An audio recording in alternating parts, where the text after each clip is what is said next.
as we've been trained, art is precious. Art is supposed to be kept very carefully. There are manuals made for care. There are, conservatives in process. And here comes an artist says, come on, let's touch it. Let's play with it. Let's try and break it with the knowledge that the work will disappear.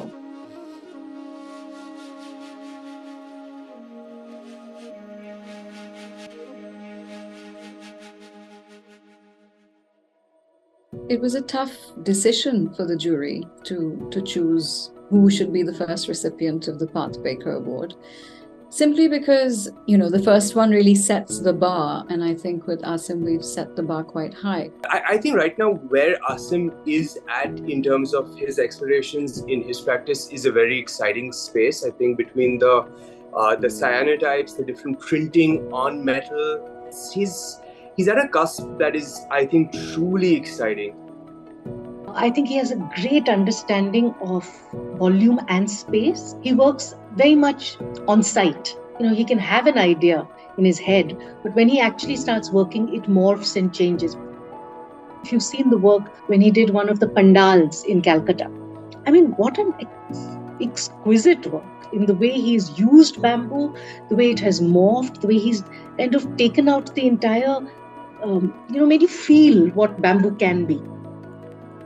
He mentioned, he sort of stopped making works with bamboo for a while because he didn't want to be pigeonholed into, just being known as the bamboo artist. He decided to think about the other elements that would come into play in order to actually have a slightly different kind of language. The work that he's made for Hayward is absolutely gigantic. We had to fence it off for health and safety reasons. A lot of people were on site and they really sort of enjoy interacting with the work. The entire installation, the structure actually became a giant musical instrument for Asim. He likes to engage the viewer at the very onset with a kind of magnetism which pulls into the work and then makes you extremely uncomfortable the minute you start engaging with it.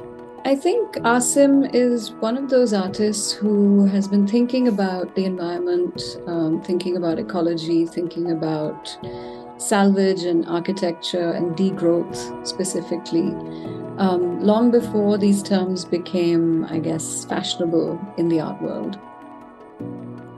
He's really careful about the way he works with different materials.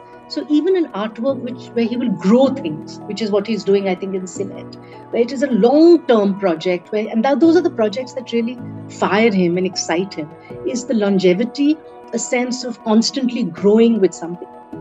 I think I really respect that kind of sense of staying with an idea, staying with a project, and seeing it through into something that develops into quite a magical thing.